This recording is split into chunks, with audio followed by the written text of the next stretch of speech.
Okay, it's 6 o'clock, so we'll go ahead and start the Transportation Advisory Board meeting for, what day are we, April 10th, 2023. And give me a second here.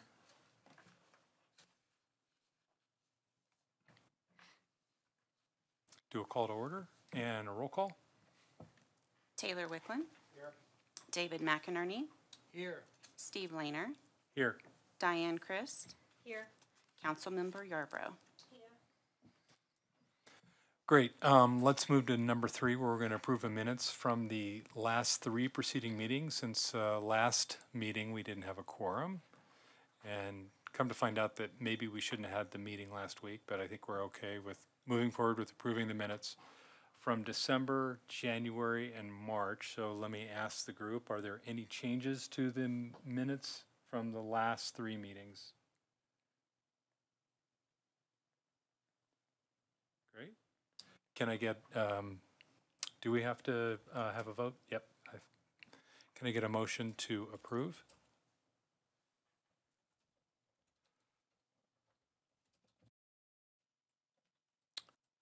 I'll move to approve those 3 months' worth of minutes. Can I get a second?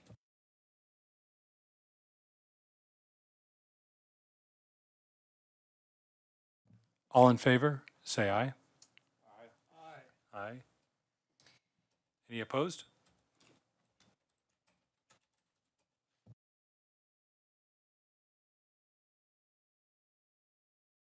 Evidently, it does have to be unanimous, yeah.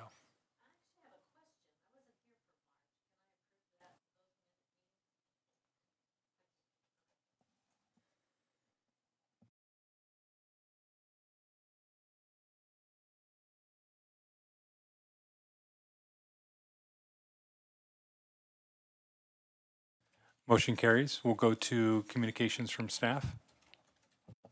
Great, we have a couple things to talk about. I'm going to turn it over to Kyle Haworth. Did I pronounce that correctly? And he's going to talk a little bit about the Third Avenue meeting that we had last week. Thanks. Yeah, so April 6th, last Thursday, we had a public meeting at the library just north of us about Third Avenue improvements. That'll be happening this summer along with the water project that's happening on 3rd Street from Sherman to Sunset. We had a pretty good attendance of residents. We were able to explain improvements we were making, and then have a question session where residents can ask additional questions, have staff respond to them. Then we did get a bunch of comments. We're going to go through those and address those through our website on Gage Longmont. And then we'll make some project updates and hopefully have that project started this summer and completed by late summer. And I would note that we had 2 Transportation Advisory Board members attend, at least 2 that I saw. So not sure if you want to save that until your comments at the end, or if you have, I'm not sure how you want to do that, but we can hear from you at the end or at this point. Yeah, anything you want to add?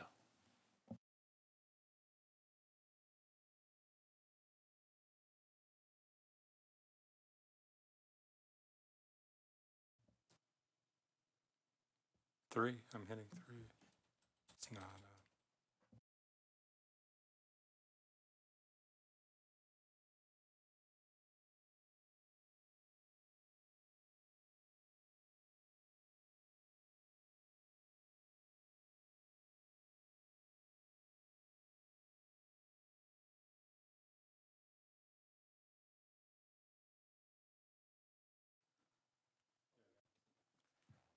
Oh, now it's very different. No, I just want to commend city staff for answering all those questions, especially when it did not go necessarily as procedurally planned.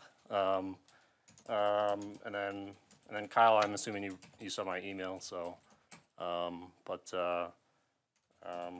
the only one concern I do have is from March tab meeting.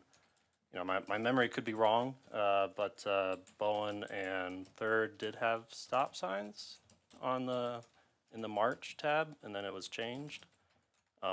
My only concern is because it is considered a high crash, or the composite crash index is higher from the crash report, so I'm just wondering if just pedestrian crossings will be sufficient. So that's all.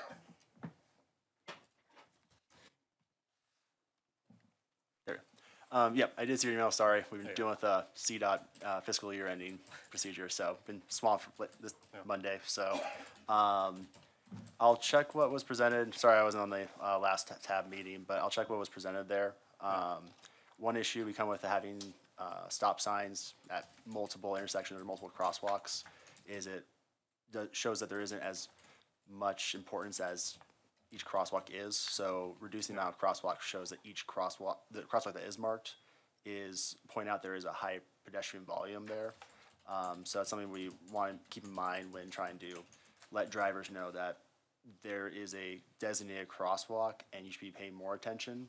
But if you have more crosswalks, you lose that effectiveness of those areas. So, but I'll double check the signing on that section from the last meeting. Cool, thank you.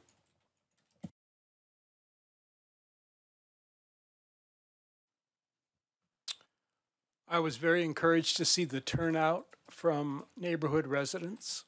And I know there was some strong opinions expressed, but that's appropriate for that kind of meeting. So I think it was a very effective example of public outreach. And I commend the staff. Thank you. If that's all with that, I did want to report too that we've gone after 2 different grant opportunities for transportation. One of them being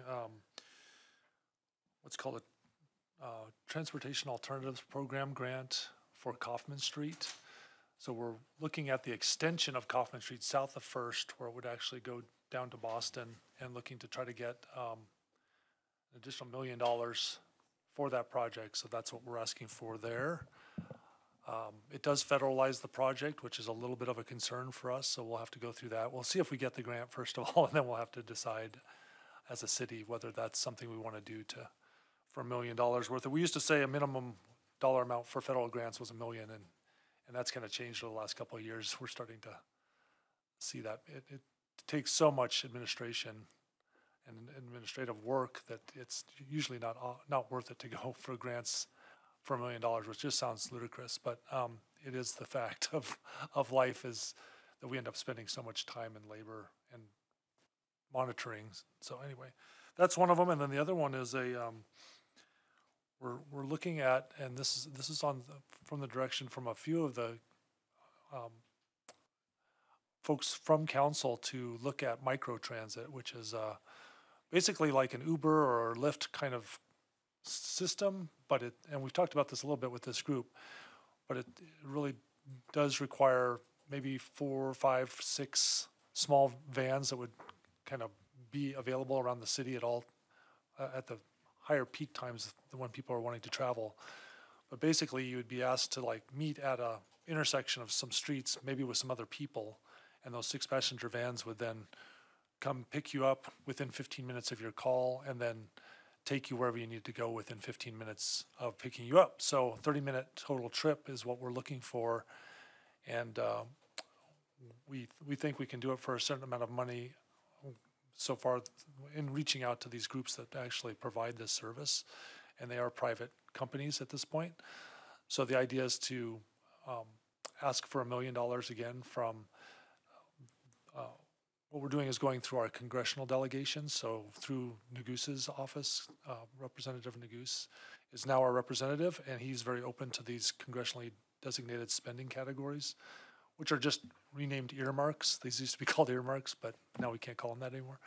So we're asking for $1 million of help. It would be startup money, and then we would use other funding sources along with RTD funding sources, because we'd be offsetting a lot of what they're doing and providing competing service, quite frankly. But they would be willing to give up their call and ride services that they have in town and take some of that money and put it into what we're calling microtransit. So that's we'll have more on that as we move forward. We really need to have a fuller discussion with this group and with City Council on what that means for Ride-Free Longmont. That's one of the places that will be likely impacted, but we understand there's a lot of love for that program within the city, and we've done a lot of work to keep that program going, so we don't want to give that up. But if we can get a better system that provides better service, that's what we're looking for in that. So those are a couple of things we're working on these days, and just some updates. If you have any questions, let us know.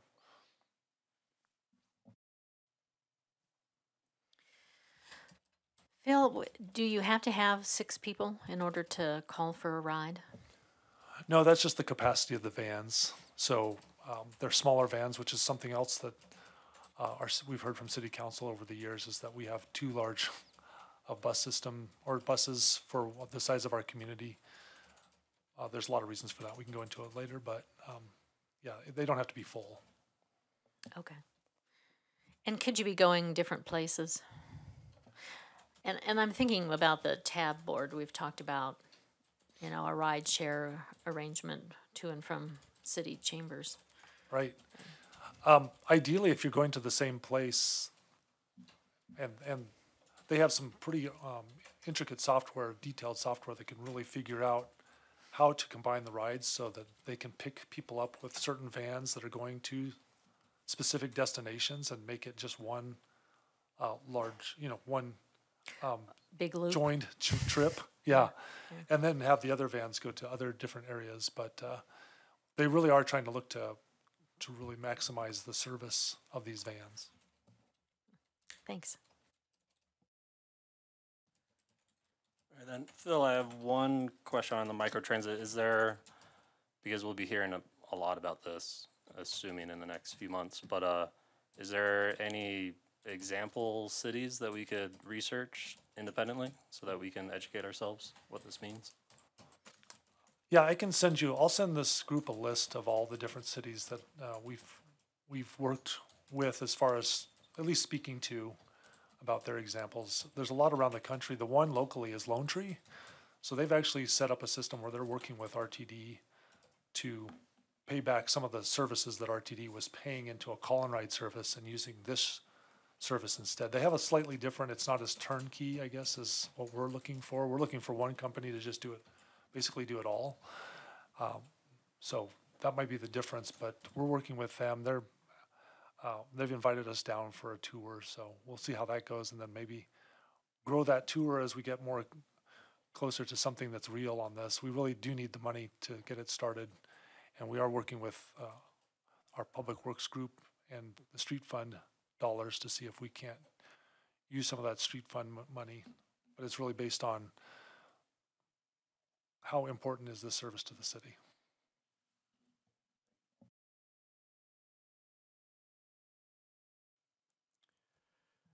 When you were researching other cities, did you come across any that have vans that just run up and down major streets, major corridors? I'm thinking back 50 years. When I lived in San Francisco, I could walk to Market Street and pay $1 to a private van operator. I think they called them jitneys at the time. And they just ran up and down that major corridor. Is that concept still alive? Well, if there's a market for it, certainly that could be something that another private operator or this private operator could provide. What we're looking at is keeping some of the fixed route, because some of it's very successful, especially along Main Street. So those buses are usually pretty full during most parts of the day. So we don't want to get rid of some of those fixed route services. We don't want to get rid of all fixed route services in favor of this necessarily, but what we'd like to do is mix and match, I guess, and get the best blend that we can of kind of this more call and ride, more on demand. I mean, it's much more on demand call and ride than what we have today. Right now, the call and ride, I think you need at least 4 to 8 hours notice before you are able to get a vehicle, and there's only 2 vehicles running around in town, and so there's a couple issues there that we're working through, but this would offset that, and we do want to blend it with all the different transit pieces that are going on. The local transit fixed route and then the bus rapid transit that's coming online in likely 2026, if not before. With RTD running on 30-minute headways and 1-hour headways on the weekends, do you think there could be room for both? Or would RTD not go along with that? I think we want to start from that location, or from that point, is that we have both operating at the same time, understanding that RTD has shown that has said that they're excited about this program because it could offset some of their resources and they could put them back into maybe the regional transportation piece that we have lost a lot of, especially the express trips to Denver and those type of things. So what we're hoping to do is offset some of what RTD is already putting out there with this service. So there might be some places where this service really operates much more efficiently than RTD, and I think just by the market-driven forces, those pieces will kind of wither on the vine a little bit. But this should be.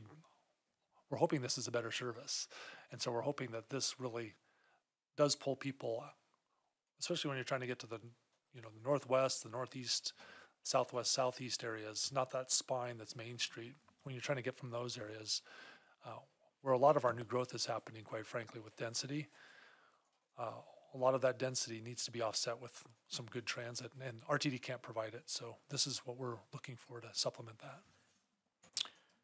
And would these micro transit services require riders to have mobile phones? Are they mobile phone based? They are mobile phone based, but they can also provide. We're working with the companies we've been talking to. We're making sure that, and in our scope, we will have a lot of requirements based on equity, and that there be maybe some type of tap card that you can recharge fairly easily. There probably won't be any cash based to this system, but there will be a call element of this as well. So you should be able to call in or use yourself or your smartphone to book a ride. And if you call in, you'll have basically every language available to you because that's the way they're operating now. They can send that call to an interpreter to do any language conversion or interpretation.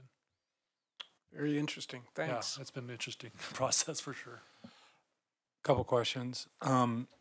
What I know you mentioned the funding sources. What's going to define success for the program? Like, what are the KPIs, metrics? Is it ridership? Is it availability? And then what is the delta between if federal funding, let's say, runs out? Is it RTD that picks that up? Is it a combination? Have you gotten farther down the road to kind of determine the success of the program? Well, we're really working with RTD they have this new partnership program that they're rolling out, and we're going to have RTD hopefully come next month and talk to you a little bit more about this and, ridership and the metrics and different things, the data. And so it'll be really interesting discussion. Hope you bring lots of questions for them. But the measure for success will really be our in-mode split. If we can actually move more people to the bus system and measure that as far as number of folks using the buses versus using vehicle or using a private vehicle. And that's really the key to this. That's the last piece of this is a 15-minute pickup and a 15-minute trip without having to own a private vehicle is really the critical full sentence that we talk about when we say these things. So there will be metrics, there will be measures. The measures will be a lot from whoever the private contractor is. They are very careful to measure that and really want to provide the city with some very good data on how many more people, and we should be able to easily measure that versus the ridership we see today on RTD. Great, thank you.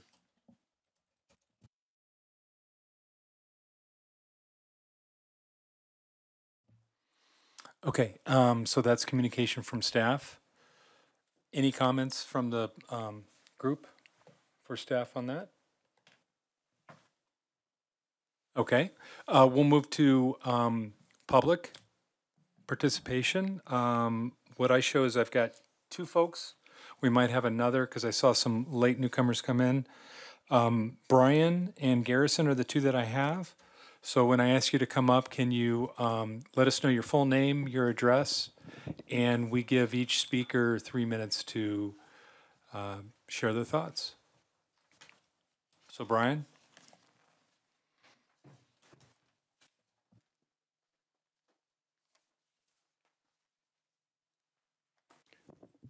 Sure. Thank you, Chair Lehner and members of the TAB committee. My name is Brian O'Brien, and I live at 321 Gay Street. My wife and I have been witnessing the traffic situation versus pedestrians at the Central School in Thompson Park for a couple years now, and I felt an urgent need to bring it to the City Commission, City Council's attention a couple years ago. And I know we've been in a tough situation with people working remotely, and you've had some changes of staff. And we appreciate staff having meetings like that meeting at the library about 3rd Avenue. It's not an easy job for sure, and you certainly, with this growing community, have a vast network of roads that all have so much different needs and speeds, shall we say. The reason that we're so concerned when we see all these kids coming in is that there are no buses that bring people to this school. So essentially, in every morning, school morning, you have children and parents arriving from all 4 directions. The school is surrounded by 4th, 5th, Gay, and Ross, I guess it is. And the signage is quite outdated. I spent 40 years in construction and have met every federal, state, and local criteria. And I know that they're all different, and it's not easy when you have a school that's 100 and something years old, beautiful old building. But I really would implore you to do something about the traffic around the school. It's a big problem, and there is a neighborhood group that's building ahead of steam, which I think these gentlemen had probably the fortune of meeting some of those folks, and what they're asking for is not unreasonable. This school could be protected with some paint and a few signs, and I think after 2 years of asking, I'll be honest with you, the main guy, Angstedt, who's not here, at this meeting last month, promised us in the meetings that we would get an update on the school area progress or lack thereof. They started doing some work after somebody was hit and killed, unfortunately, on 3rd, and painted a few lines, moved a couple stop signs, and then everything stopped. And Kyle, new gentleman, but he's informed me the project's being put off for Vision Zero, and I'm all for Vision Zero. I think that's great, but I think it's downright shame that that these parents are being put off. And what I see is a head of steam building that's not going to go away. It should be dealt with. It's nothing like getting a federal grant or having to redesign an entire street for a busway. It's just some parents and some children. If somebody would come out there and look at it and address this group, I think you'd find that they're not wild bunch with flamethrowers. They just want their kids to be safe. Thank you.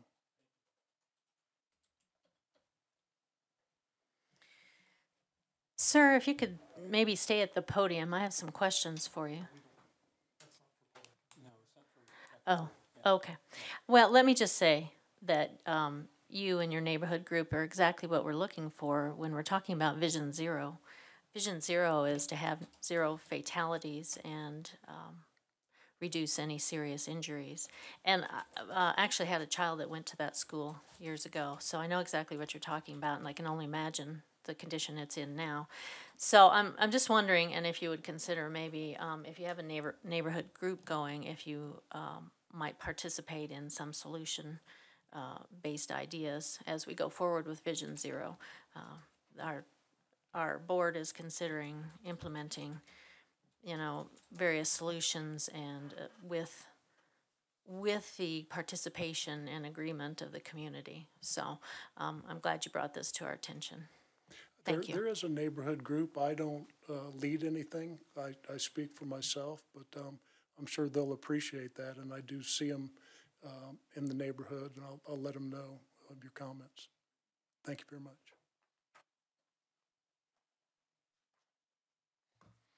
Okay, next up is Garrison.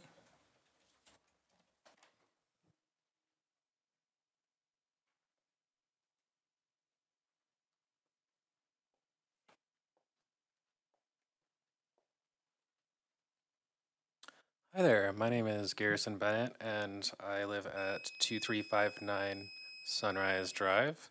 I'm here today because I saw that there's a opening for the Transportation Advisory Board, and I am currently a rideshare driver for Uber and Lyft, and someone who's been a longtime champion of public transportation.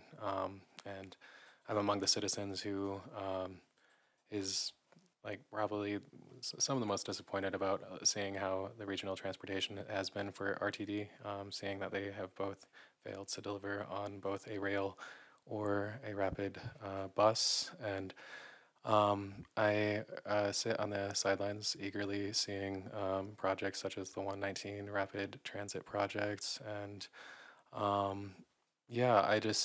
want to see, I want to play a more active role in helping ensure accountability for these projects. It's also very exciting to see that there is a microtransit option. Someone also recently did Flex Ride, which is RTD's version.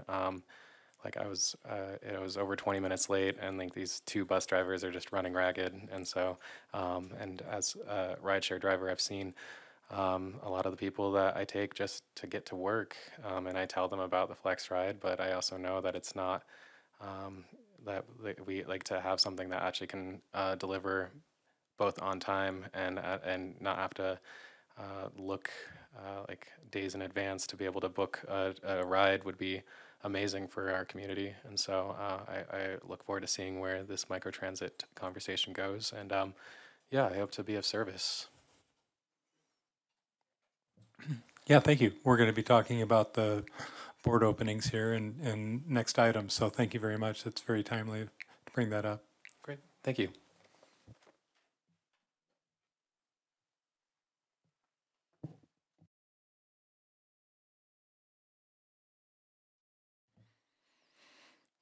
I think that's it.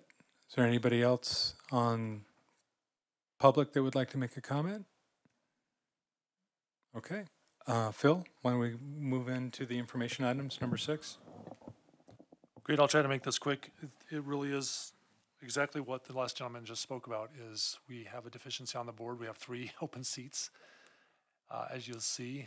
In fact, as you also mentioned last month, we probably shouldn't have met because in our bylaws it says if you don't have a quorum, you're supposed to adjourn immediately. So we'll remind ourselves of that next time. But it does put us in a pinch, and we are looking for more members. So I was hoping that we could request 2 of you to help us select members as part of the requirement that we have now to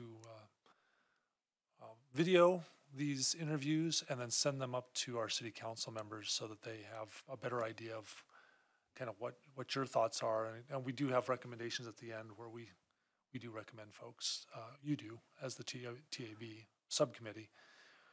We can also just do this as all 4 members, but last time that was a little tricky even to get 2 people to show up at the same time with city staff. So we did run the meetings for you. We did record them. And so I don't know, I'm pointing to Kyle, but it was really Stacy and I who kind of organized that originally, but there was 2 of you, and that was very helpful to have. Yeah, it was myself and Liz Osborne. I was going to say Osborne, that did that, and I think that actually maybe is more effective than all 4 with schedules and what have you. So I'm more than willing to volunteer again. If you need somebody. Thank you. Anyone else would like to volunteer? It's not too much of your time, I guess. I don't know, Chair Lehner, if you want to say more about your time commitment to that. Okay. I can volunteer for Okay. May.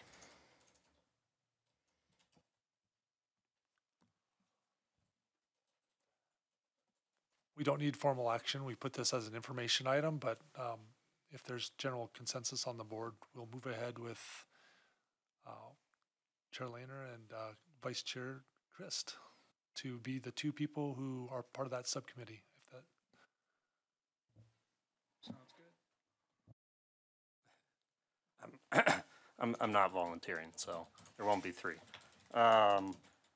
Just real quick, because you mentioned the bylaws, I think we do need to review and revise those. Because I was reading them and they're, 5 members instead of 7. And then maybe there's a little bit procedural stuff that we should maybe also be in line. I'm thinking Chair Lehner, just thinking of public invited to be heard, like P&Z, planning and zoning, they do 5 minutes, and maybe, and a lot of other boards are now doing 5 minutes, so maybe we should kind of fall in line with other boards and commissions. So just an idea and a thought.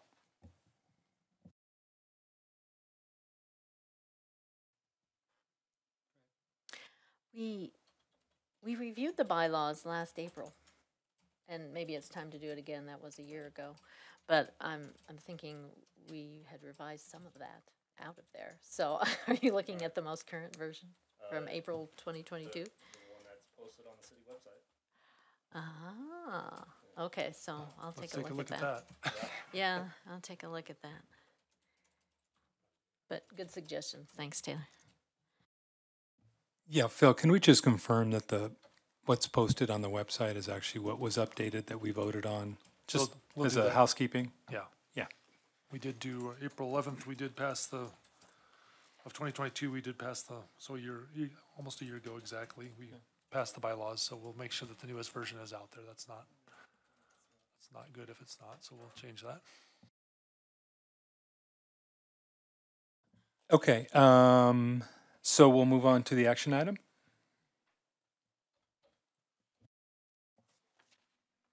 Great, so the action item tonight should be posted in your packet as well at the end. We did put together the resolution that we're going to bring up to City Council on April 25th. And there's been some confusion, so we apologize for that, but we did have to move it from April 11th to April 25th. That gives us a little bit more time too to work on this and see if there are any changes. Hopefully this is pretty tight, what we've put out there tonight. This really is about talking about Vision Zero as something that we want to move forward with. The resolution is kind of procedural in that it's just trying to tell the public what the council wants to do. So it's a resolution from City Council kind of explaining some of this. There's nothing binding to the resolution necessarily, lawfully, but it does set us in motion to go after the action planning process, which is the next step. We also like to do the task force piece. I think you saw that in there too. There's a task force that we'd like to assemble as part of this. So there's a couple of things, and I think the resolution just tries to lay those out a little bit more clearly for the public to understand. So are there things that we are missing in this resolution that you see that are critical? Again, it's not a binding resolution, so we're hoping we don't get into the weeds too far as wordsmithing the resolution down to something that, is perfect, because that's going to really come in the action plan, is what our hope is. The action plan will be the more perfect piece of this, where we really go through and what we're going to do. And Kyle and I are going to be a part of that effort as well. So the action plan is something that goes out typically to a consultant. We'll do a request for proposals. We'll have a scope. We'll bring the scope to you as well, just to make sure that we're on the same page as that, and that we're following our resolution if it gets passed. So that's what we put in front of you tonight. We'd love to hear your comments and thoughts on that. And at the end, we're looking for a motion and a second and approval of this as whatever you come up with, a recommendation to City Council so that we can go in front of them on the 25th and say, your Transportation Advisory Board supports this resolution, or not. Real quick question, and I understand it's a resolution, so we're not talking about changes in policy and what have you. But is there any, I don't notice, I didn't notice it at least, any mention of budget, either by year, as, and also just language in particular to it, other than the action plan? So is that generally how these resolutions go, or, and I know you don't want to attach an amount to it so much, but a conversation and or a reference to the fact that this is budget impacting the plan and what we're talking about here? Yeah, typically these resolutions are very broad, and so we don't get into those details of budget. So that's why you don't see anything on here about that. It basically kind of starts us down the path, right? It's really that initial step of saying, is this the path you want to take? Yes or no? And so, again, for the public's view of this and to show that, you know, the city is willing to move forward on Vision Zero, this is that step. I mean, council has already directed us to move forward with Vision Zero, quite frankly. And so there is that view of why are we even doing a resolution? But I think it's more for that public piece of this to say the council is committed enough that they'll pass the resolution on this if that's what they so choose. But it is kind of an extra step, and we don't go into the details typically on these. I'm going to use our expertise on the board here with our liaison, Councilmember Yarborough, and your thoughts on this.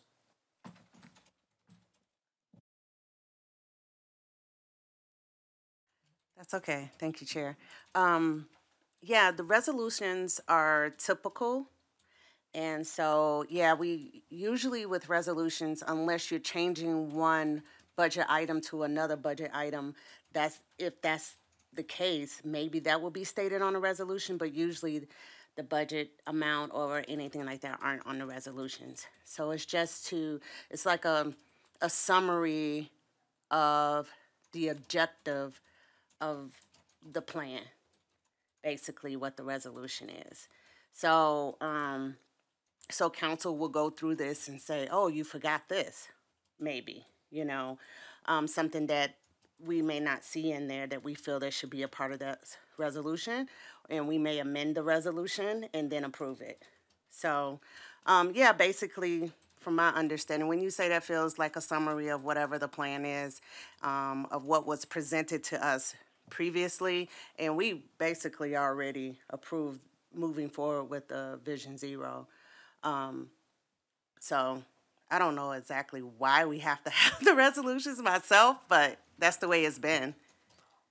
I think it's also to let people know, council member, that City of Longmont is moving forward with this. And so rather than wait for the action plan to kind of get going later in the year, we are letting our partners know that we are committed to Vision, that you are committed to Vision Zero as a city, and that we're moving forward. So it is kind of an extra step. We apologize for that, but it seems to be an important step just to make this really public and make sure people understand in the public, in the city of Longmont, what's happening, and kind of the steps that we're starting to outline in that, and what it's going to look like when we go to an action plan. It's like we put our stamp on it. Yeah. Thank you.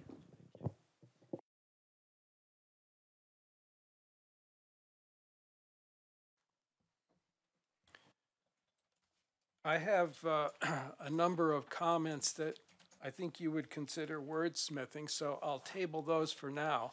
But I do want to bring up 2 points. On the second page, line 2, it describes the goal of Vision Zero as achieving zero fatalities by 2040. Why did you feel a need to include a date? Well, thank you for that question. That's a great one. That was pretty critical of this whole resolution, and this resolution, going back to the reason for why we put it together, was to actually formalize a date, so we have a target to actually point towards or try to reach. Again, starting the path with the resolution, but where do we end? Where does the path end? And the idea is in 15 or so years, so we're adding a little bit to that, but in 15 years, we'd like to, I think that's typical target date of, gives us time to really start putting resources that Kyle was talking about earlier to a Vision Zero effort. Have that action plan, and the action plan may come up with something different. It may say, hey, this is achievable in 10 years, or maybe it'll take 20 years. So we need to work within that. But our initial goal is really that 15-year outlook to achieve 0 deaths on city streets by 2040.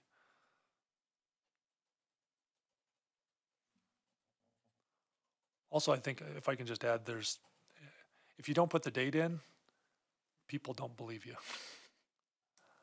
They say, well, Vision Zero, that's a great thing to say, but if you don't have a goal, and we've seen this with other communities and with Denver Regional Council of Governments, who has a Vision Zero plan for the region, which we were trying to fit under that umbrella, but we really need to do this as a city and do it on our own. But they got a lot of grief for not adding a target date, and so they did end up putting in a target date. So that's very helpful for people to understand exactly what you're trying to say, rather than just trying to kind of hit a target that nobody really knows what you're trying to do. And I think that's why it's in the first line of the whereases.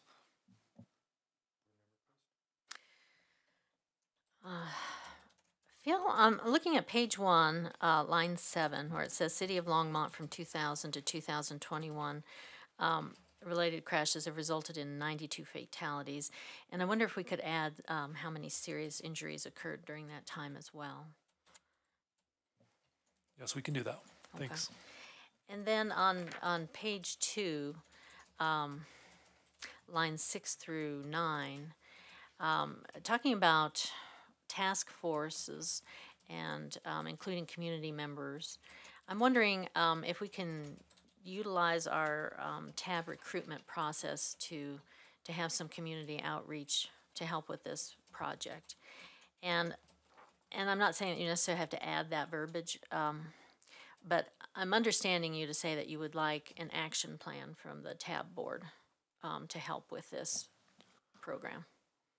I'm sorry if that was confusing. The idea is that the action plan would be almost like its own standalone plan for the city to move forward with this, and so the task force would come up with The action plan. part of what's needed for the action plan. Or suggestions. Yes. Or concerns. Yeah. All right. So I'm thinking that as we're recruiting for the board, we'll probably have many applicants, some of which might be better suited to pioneer some task force operations. And then also, I understand there's quite a load on staff members. The city does a lot, considering how many staff members you actually have. But I just wonder if there's a way to define how the TAB board can assist with helping you gather data, helping you gather information for this program. We can certainly include that in any kind of, as we start to build the task force, we could certainly build that into that creation of that and into the action plan then. That would step into that as well. Okay. And make sure that we're including TAB at those levels, and that we're able to look at other people who have interest in this topic and get them involved. I have, well, maybe 2 other things that relate to the resolution. On page 2, line 17, you're going to prepare an annual report to City Council. I wondered if you could also do maybe a monthly or quarterly report to the TAB board, just so we stay on top of where we are and are consistently moving forward. We can certainly add that. I think Okay. that's reasonable to talk about a quarterly, maybe biannually, but We included that, I think, on the action plan for the board in the last meeting that we had a quorum. for the crash data, right? Yeah, we talked about including Vision Zero from the first quarter all the way through the 4th. So we have a continuing discussion about it. And then I agree with Board Member McInerney about line 2. 2040 seems a bit long. Maybe I was thinking more 2030, which would be 8 years. And perhaps we need to get into it before we know how long it'll take us. But in addition to that, we had talked last time, that might have been January, about the try before you buy method that Jersey City used to achieve Vision Zero, in terms of, we try a few solutions, temporary, and see how they work, see how the community adapts to them or approves or disapproves of them, see how that works with the community, and then also, what kind of results we're getting metric-wise. I think it's a good way to gauge effectiveness before, committing capital improvement money to structures or solutions. So, and also it's a nice way to kind of prove the value of the project before we put it on a budget line item.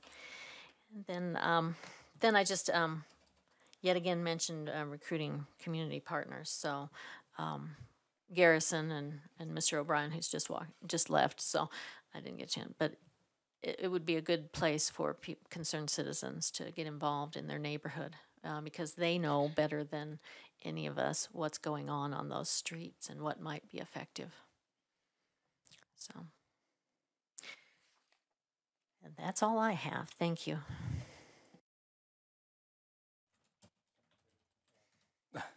I would just like to second Board Member Chris's comments, specifically about kind of the Jersey City success.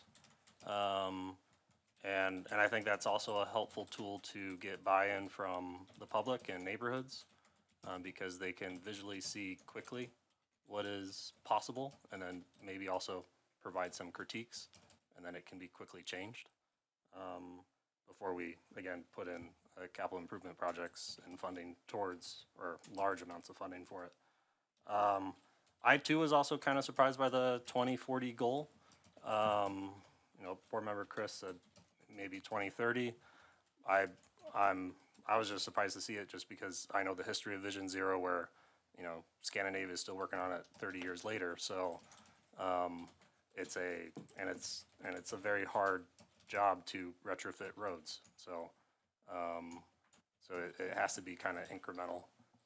But I'm glad there's a date to at least aspire to. Well, I might just suggest that you could scratch the date if you'd like, and we could just put that into the action plan as far as what the action plan thinks we can do based on, a little bit more data review. And so this is a number that's kind of pulled out of the sky a little bit as far as 15 years. It's good to be ambitious, though, too. Right. So, I do like the 15-year mark. Okay. So,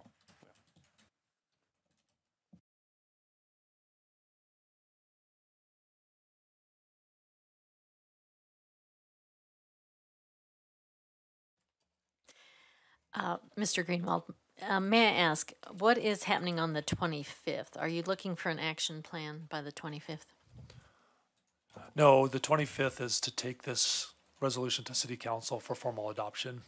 Mm-hmm. And so what we'd like to be able to say is your Transportation Advisory Board adopted it, or basically recommended approval of this as well. So you're not an adopting board, but you recommend to City Council, and that's what we're asking to do, is make a recommendation to City Council, and maybe it's to say kind of the things that you're saying right here, so that would be included in your motion. But what we're looking for is something that recommends this to City Council, or recommends a version of this to City Council, so we can take that up to them and be honest about what you did at your meeting and how you felt about the resolution. Okay. Is there more detail, and this would be for Councilor Yarborough, is there more detail that the council would like to hear in terms of how we might implement and what our plans going forward might include? Would there be questions regarding this resolution, do you think?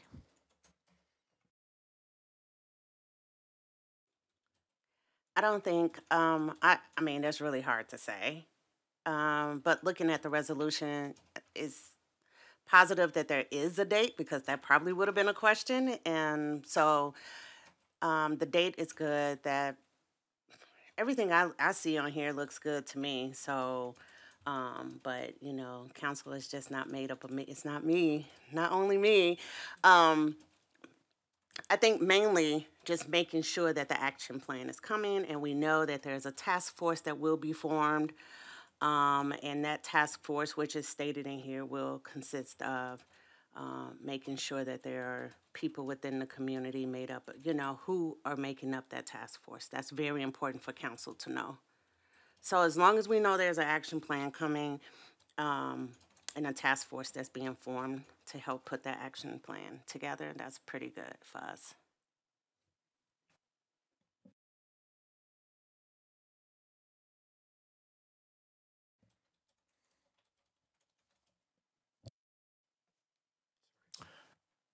I have a question and a comment. The question has to do with the roles of the Vision Zero Task Force and city staff. On page 2, lines 6 through 9, sets forth that there'll be a task force convened, and it identifies the types of people who might be a part of the task force, but its only role is identified as integrating key components of Vision Zero.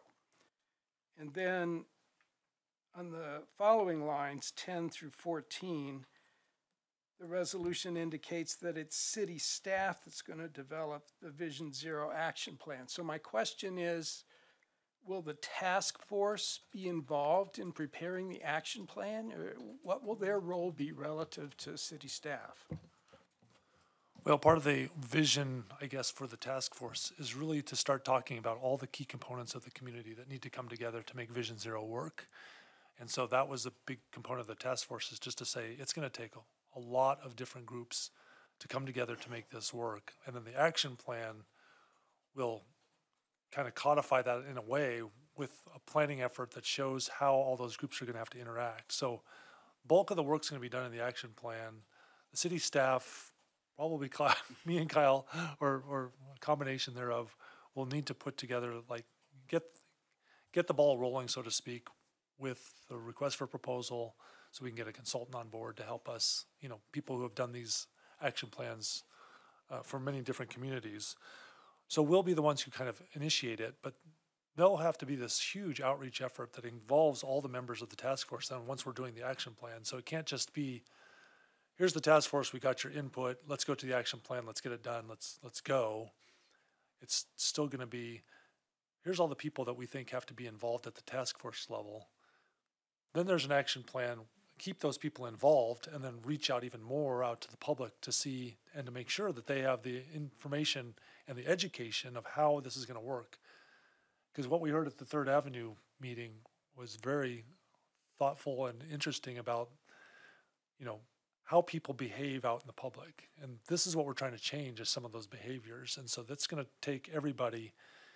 We had enforcement officials at that meeting. They spoke for a little bit, but there was a lot of heated debate about what their role is and how they can fix the problem. Then it turned into, how do you design it to fix the problem? How do you communicate it and educate people to fix the problem?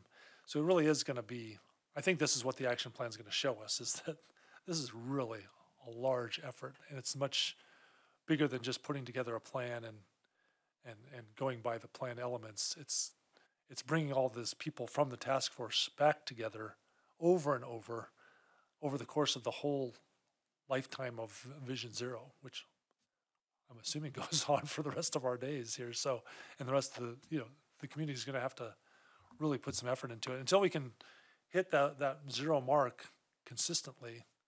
And like you mentioned, severe crashes are part of that too. So it's not just fatalities; it's also how you impact people at all, you know, at all levels of those different types of crashes that we have. So I don't know if you want to add anything to that,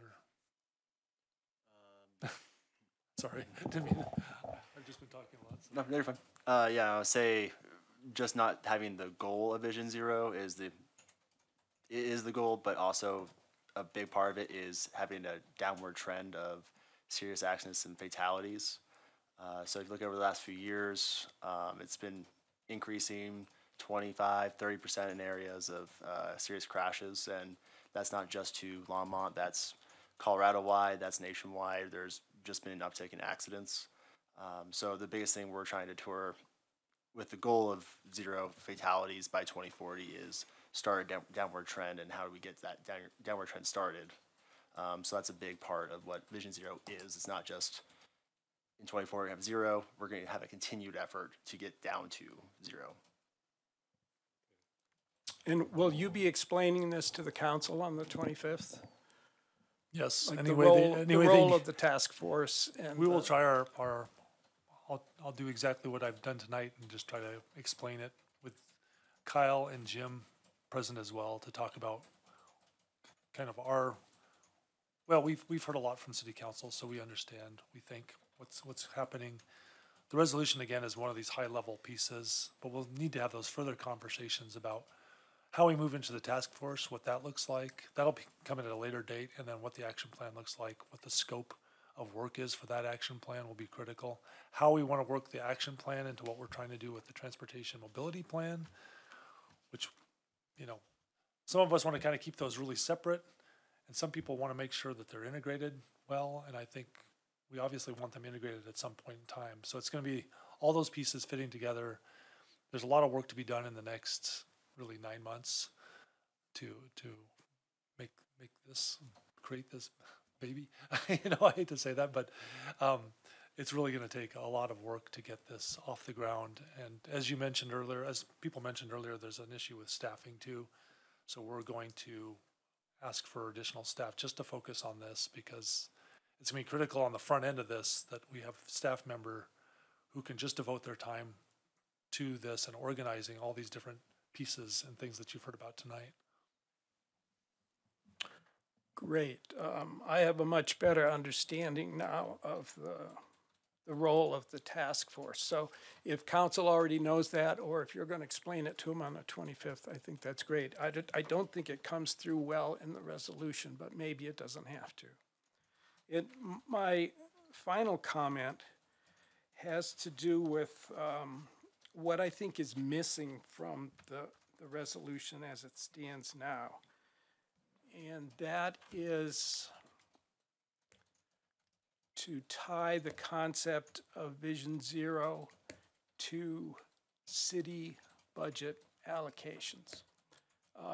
Resolutions are great, but they don't really affect change. They don't really accomplish things. Things get done, I'm learning as a board member, through budget allocations. So I would propose for the board's consideration adding another clause to the second page. I'd put it in between the existing lines 16 and 17. And it would read, "Be it further resolved that each time city staff present transportation-related budget proposals to city council, they will identify how and to what extent such proposals will further the objectives of the Vision Zero action plan."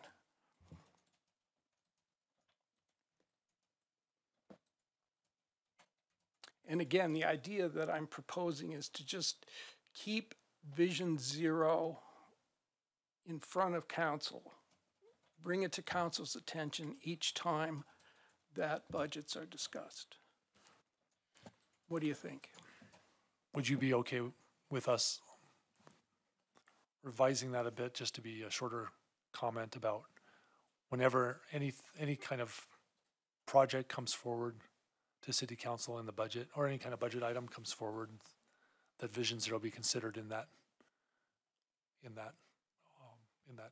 request?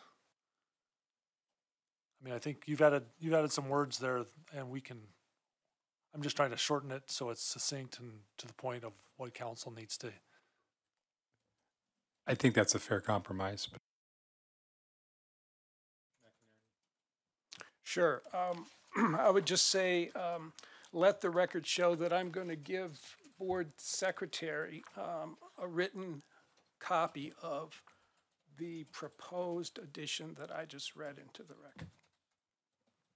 Great, and if we add that in some capacity, Sure, the board sure, will I- still be okay with, Yeah, I, because eventually we do want the motion and the second, we want the the motion and the recommendation to state without having to say all the wording things. I think we have some things that we definitely have talked about as far as a quarterly rather than an annual report, severe injury crashes included in the first statement. And then we'd like to say, add this line between 16 and 17, be it further resolved that every time city staff brings a transportation project forward, that it shows how it applies to Vision Zero. I mean, sure. if it can be stated that simply, but I don't I don't want object to to take that words. I don't want to take condensation. words. I haven't seen the whole written piece, but just trying to get this done in time for a council communication that needs to go out in the next week. So that would be great if we can do that. All right, yeah. And I really do appreciate the comments from everyone of the board members because it's been very helpful, and it does help us move forward with this. But I do have to be. We have to get this to our legal staff 2 weeks prior to the meeting. So this will be a push, but we'll do it.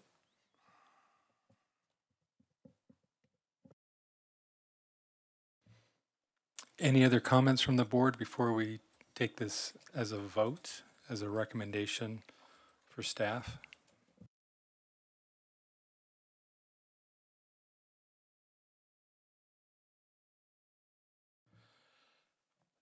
So I guess we'll need a motion and then a second and then a vote to approve with the changes that have been put here as well as verbally added, whether we get a vote to approve.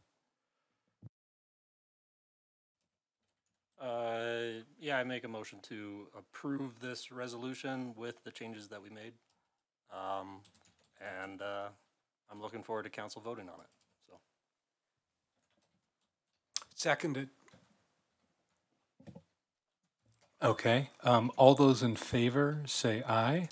Aye. So it's unanimous. Thank you very much for that action. Very much appreciated.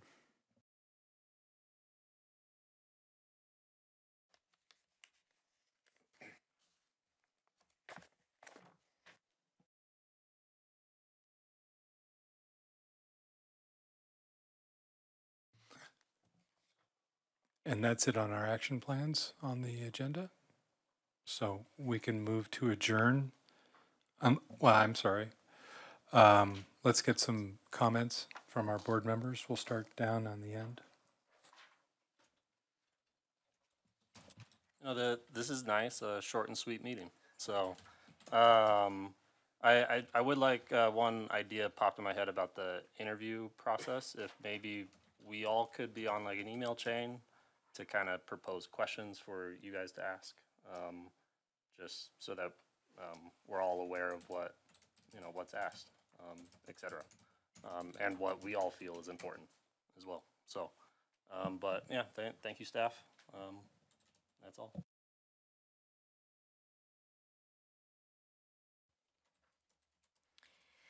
I do have a question for the board. Back in January, we had discussed a study session or a special meeting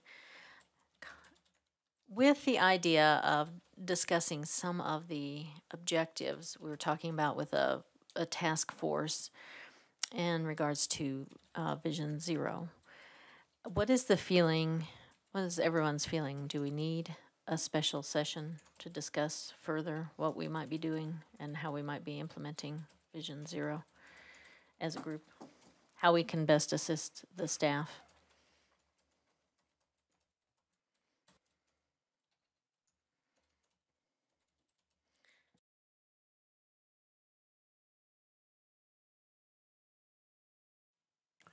It seems to me that if we get ongoing updates from staff about how the task force work is progressing and how the action plan is coming together, we'd have opportunities on a monthly basis to give our input. So does that sound right to you on the staff, that we would have ongoing opportunities to get involved or make make our comments part of the task force process? I think that would be appropriate. It's something that you would request if you want ongoing monthly updates, bi-month, every other month kind of thing. I'm not sure how often you want to hear about what's going on if there's nothing going on, but we would certainly, as the task force got going, we could provide that as a monthly staff update to you. Did you envision having a member of TAB as part of the task force? That was our thought, and then also have a member of TAB probably we'll have to review this a little bit more, but we've talked about having a member of TAB actually be on the committee to choose the consulting firm. So we'd ask you to be on that committee for the action plan as well. So we've typically done that in the past for these larger citywide efforts, is make sure that we have a TAB member to be able to do that. So there's a couple of places where you could insert TAB influence in that. So, and we would certainly report back as you requested. That could just be an ongoing item from staff. So I'd ask Board Member Chris, does that seem like enough input from us? Or do you think there's some kind of additional process necessary?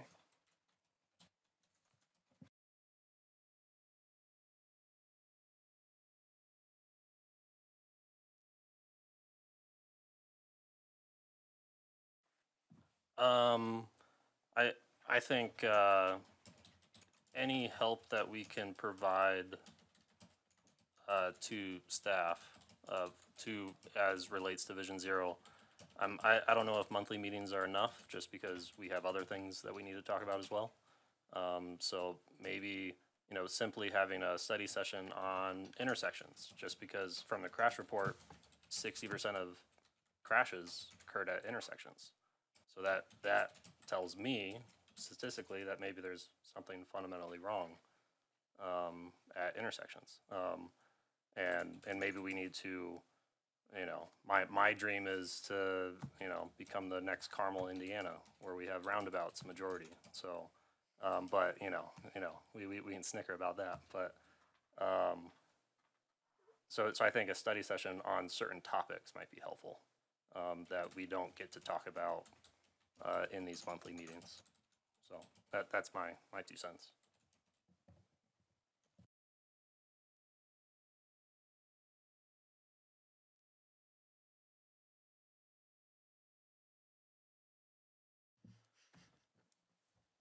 Well, first off, we're an advisory board. We don't set policy.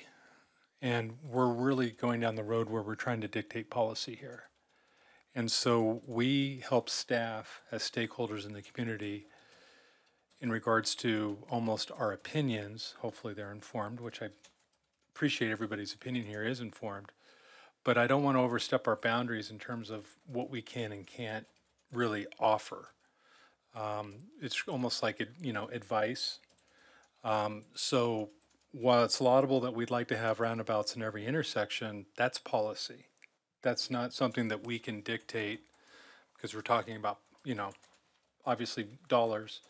The work that the board is, or I should say, our transportation department has already done, much like the conversation around tying, budget initiative to Vision Zero. Again, that's very laudable, but they have budget proposals that they've been planning out for 5 to 7 years that we can't necessarily tie to Vision Zero. So we're always kind of in motion, even though we have a direction that we need to go to.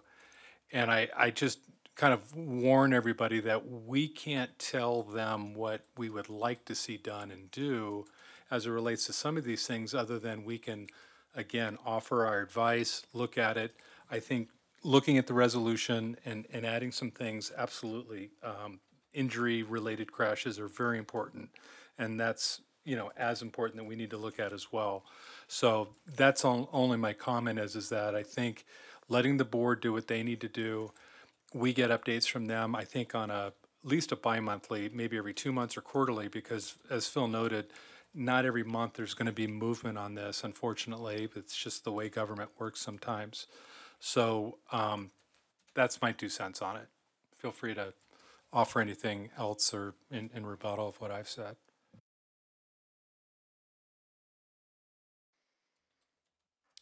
Thank you, Chairperson Lehner. In response to your suggestions, I think what I'm asking for is an opportunity to understand where all the other board members sit. I learned so much during these tab meetings that maybe I would have added more. For instance, Board Member McInerney, that was a great addition. And, I have my perspective as well. And I do feel like all of our heads make a perfect board. And so I would ask for a special meeting just so that we can hash out how it is we can best define our role in this Vision Zero to help staff. Two things have come front and center for me. One, I participated in the county commissioner discussion of the bus rapid transit along 119. There were about 12 different people that spoke. Many were members of the community, and they felt that even though they had gone through much of the discussion, their comments were not maybe listened to, were not passed along to the powers that be. And the county commissioners did conditionally approve it with 37 of their own points that they wanted to see addressed and an additional addendum for safety concerns. And then the next thing is the annual meeting that the city council had. It just pointed out to me how much more the city needs support from the Transportation Advisory Board, from all the boards, from community involvement. Actually, the more we can do, I'm not overriding them, but the more we can do to fill in some gaps, I think the better and quicker we'll get some of this done. I don't want to see burnout. We have an excellent staff here. I really appreciate you all for all that you do and the time you spend with us. And I just want to find a way to fill in that gap for you. So, would we like a vote on a special meeting? And one or the other of us, I suppose, could call for a special meeting, and then it would be, I don't know that we would have to have a quorum to get something done, but I would like it to be unanimous that we would like to get together to define a position for ourselves with Vision Zero.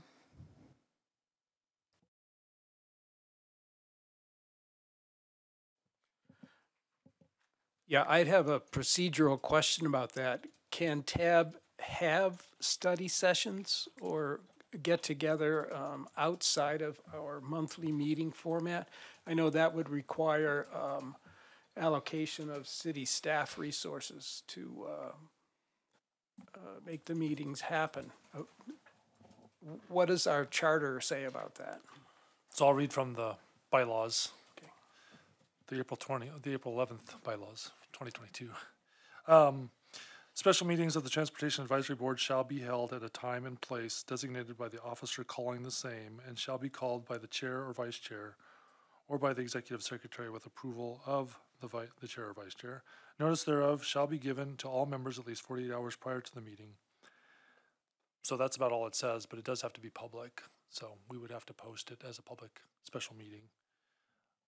I'm wondering if it's something that you might want to do as we start to get past some of the budget items that we need to take in front of you. If you wanted to take one of your kind of little lighter regular TAB meetings and make that into, we could work that regular scheduled TAB meeting into more of a study session, work session if it's a lighter agenda, but you can also call it a special meeting if you want.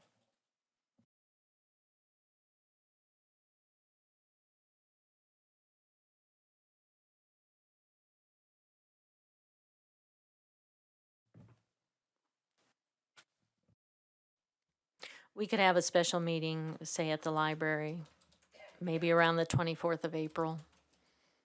I'm just saying it's another Monday. No, she just said we can't. We would have to use city staff. Do we have to use city chambers? It has to be public. It has to be a public meeting. Okay.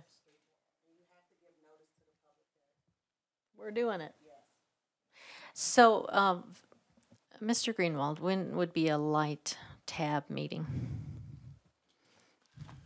We could push off RTD for May and to go to June, possibly. We could do it in June. June might be a lighter meeting if we keep with our current schedule with RTD in May. So I would suggest usually we take one of your summer months off because people are just out doing other things with vacations or other things like that. So we usually wait for something to kind of converge in June, July, August, and usually we skip one or two of those meetings. So Our next meeting is May 8th, is that right? correct. And what are the expectations in terms of having recruits for the transportation board by then? Well, we'd like to start interviewing in May so that we're done.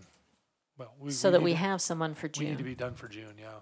So June might be a great time, since we're adding 3 seats, to kind of get on the same page.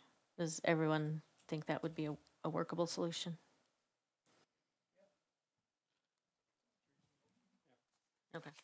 All right, let's do that. And thank you for entertaining my ideas.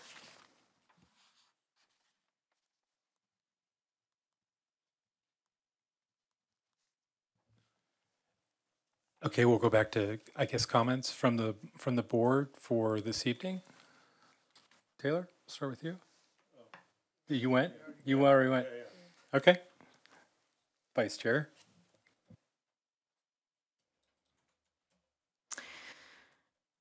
So, I greatly appreciate you accelerating this Vision Zero, Mr. Greenwald and Mr. Hayworth.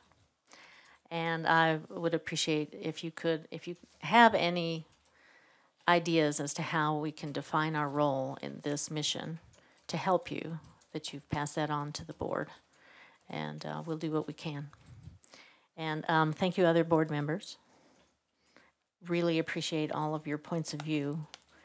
Without you, it'd be like half a topic. So, thanks so much.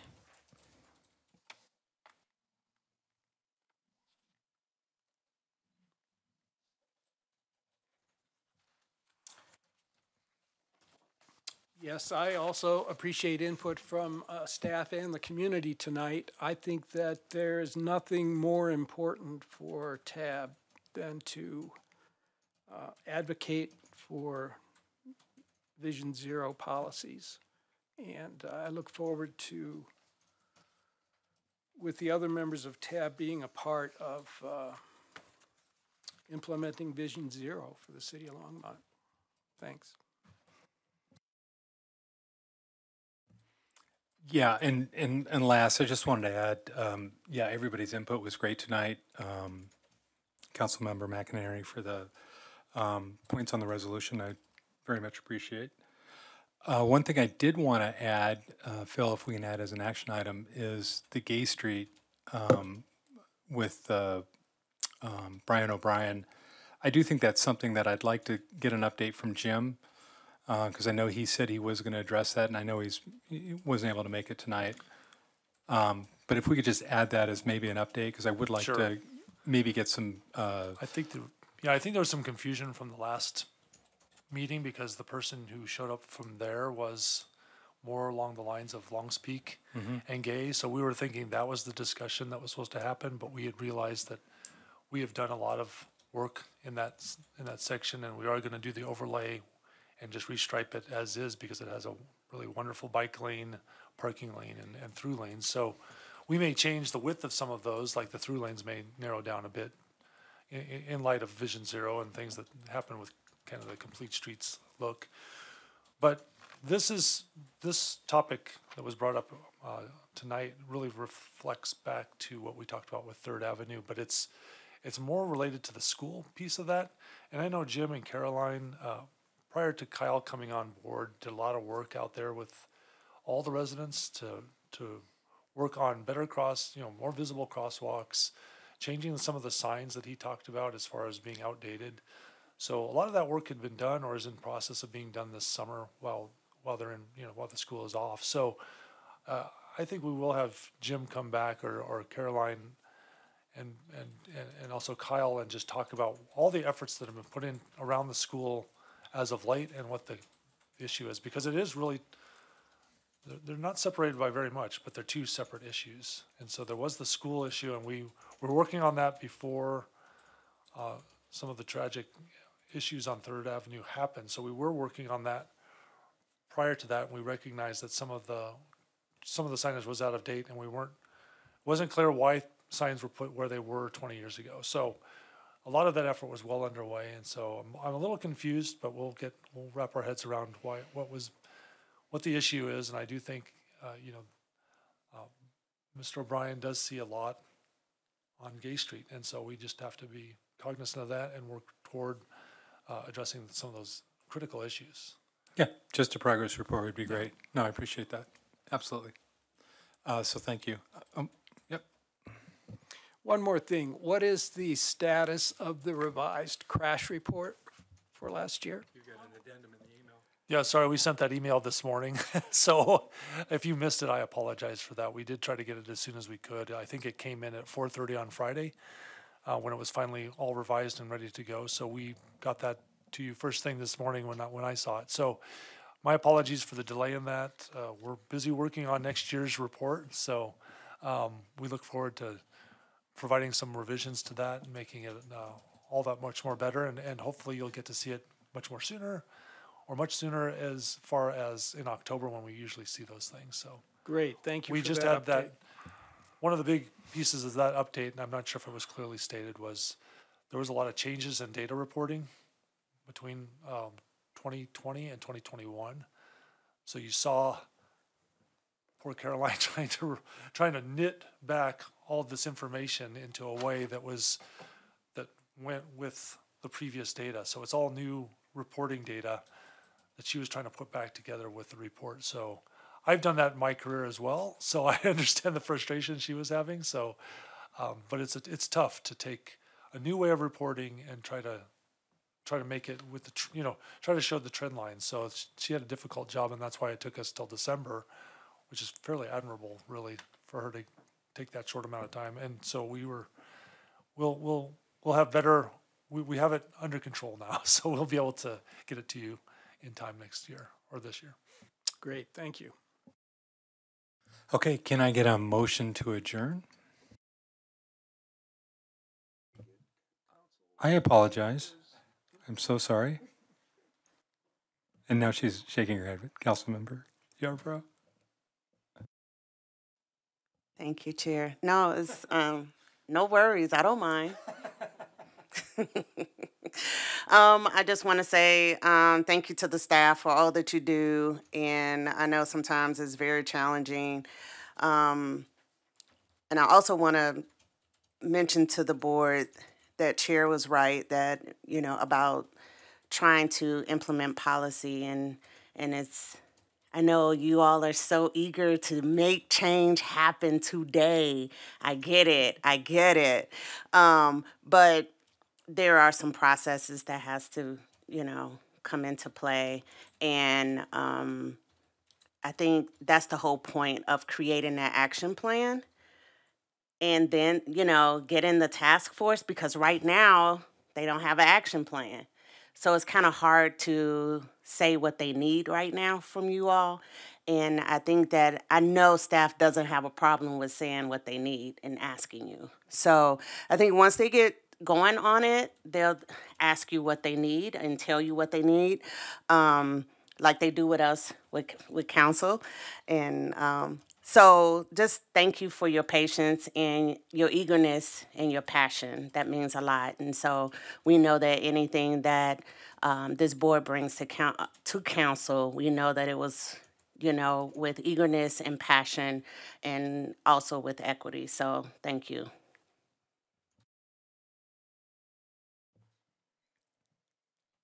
I think I got everybody. So we can get a motion to adjourn unless there's anything else. I move that we adjourn this meeting. I'll second that. All those in favor, say aye. Aye. Aye. Meeting is adjourned.